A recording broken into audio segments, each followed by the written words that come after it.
Hey everyone, in this video, I'll show you how to invite someone to your Google Business profile.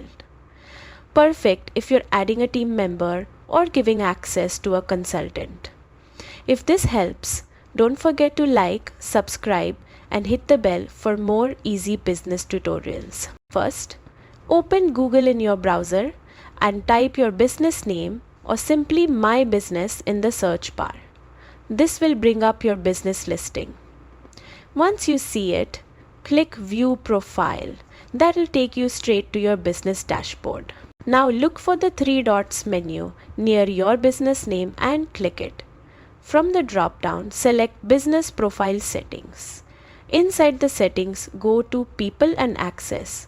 Next, click the Add button. It's the blue one with the plus sign. Enter the email address of the person you want to invite, double check it for accuracy, and then assign their role. You can choose owner for full access or manager for limited permissions.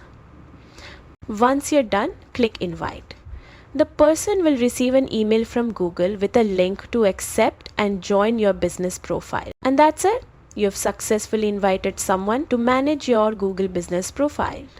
It's a quick and secure way to collaborate and keep your business details up to date. If this tutorial helped you, drop a like, leave a comment, and subscribe for more simple step-by-step guides.